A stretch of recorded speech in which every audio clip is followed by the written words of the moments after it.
Hey guys, I have with me today the Insta360 GO 2.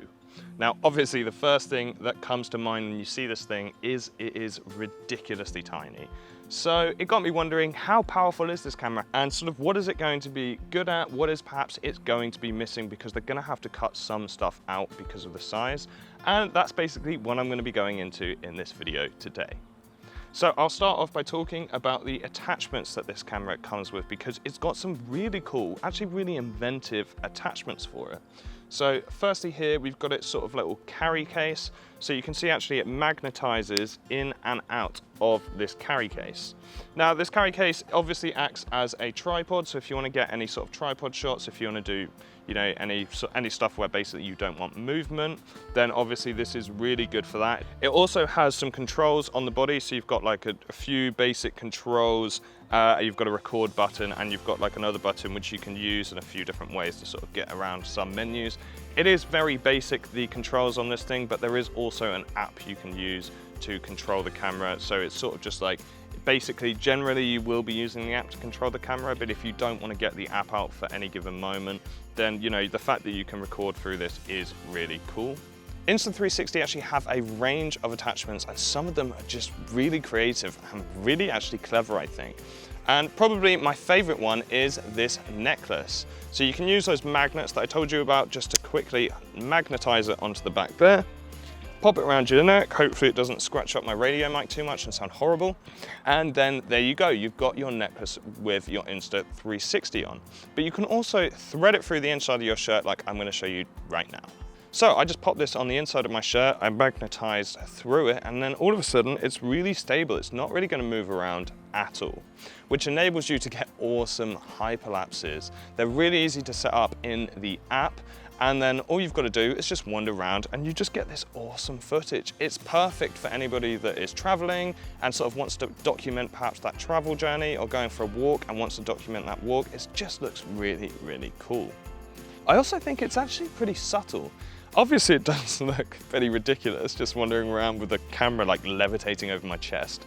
But if you were to think about any other way that you'd go and get a walking hyperlapse, I mean, pretty much everyone I can think of would involve me just holding a camera like this, or having it mounted to my body in a probably more obvious way. Therefore, this is quite subtle. If I wanted to go to a place and I wanted to get some like hyperlapses and stuff like that, but I didn't really want to draw too much attention to myself, then I actually think this is a genius way of doing it. But there is one more attachment I still want to talk about, which is, once again, you probably guessed it, it's magnetized, and this is this little clip. So again, I'll just magnetize it in there, it'll stay in there really nicely, turn it upside down, won't have any issues. And then it's basically got this little clip, so you can clip it to stuff.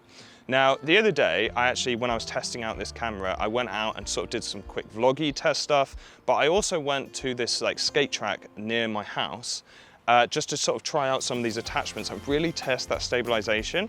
And what I did is I was wearing a cap, and I basically just connected it. I turned it around like that, and then I hooked it up to the cap so that it's like this. So that basically it was attached to my hat, just to see how good it was. And it was awesome. I got some really cool shots. Because I was skating, I could have tried to maybe hold it or something like that, but it would have been difficult for me. It might have thrown me off balance and stuff.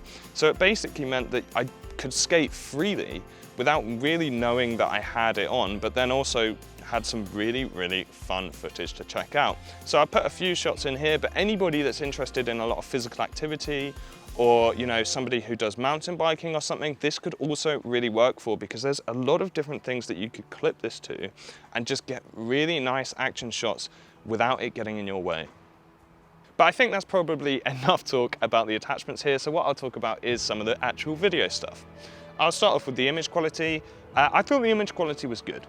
I don't think it was loads more than good, but anybody that thinks that this is going to have excellent image quality when the camera is literally this big, maybe needs to have another think about things, because there is obviously going to be some trade-off for the size. But yeah, I was perfectly happy with the image quality for the stuff that I was doing. It actually shoots 1080p up to 120 frames per second as well. So you get some really, really good slow-mo out of this thing, which is always fun to have in an action camera. But if you don't need the slow-mo, then it shoots a slightly higher resolution at 1440p up to 60 frames per second. So There is a part of me that thinks 1440p, is that really the maximum resolution that this camera could do?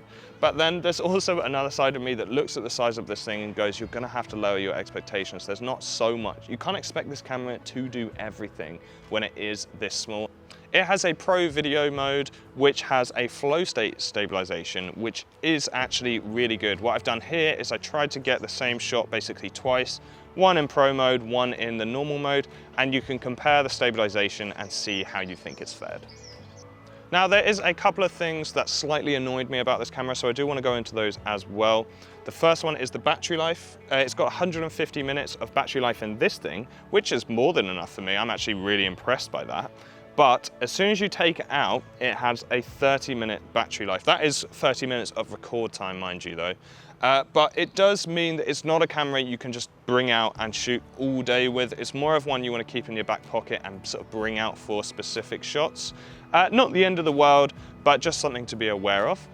And obviously there's no preview monitor, which is not unusual for an action cam to not have a preview monitor. You can still preview your image by using the app on your phone, but it's slightly annoying that you just the only way that you can actually view the image you're recording is through your phone.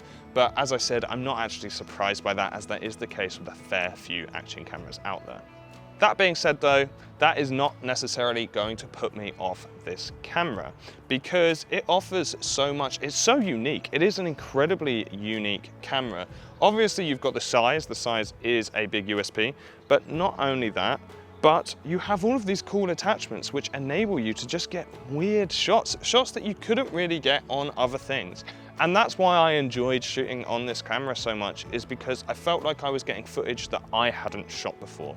So if you're somebody that just wants to have actual fun with a camera, maybe bring it on holiday, or maybe if you're a vlogger, I could see it really appealing to vloggers, because you could be using a different camera as your main camera to vlog with, but then use this almost as your B cam, cutaways cam, so you can use it for some of your hyperlapses, time lapses, whatever you might want to do with it. Then I actually think it will perform really well. So yeah, I think that's enough from me today on the Insta360 GO 2. There's a link in the description, so if you do want to check out more info on the product, feel free. And if you did enjoy the video, then you can always hit subscribe and turn on notifications to stay up to date with all the videos we have coming across the channel.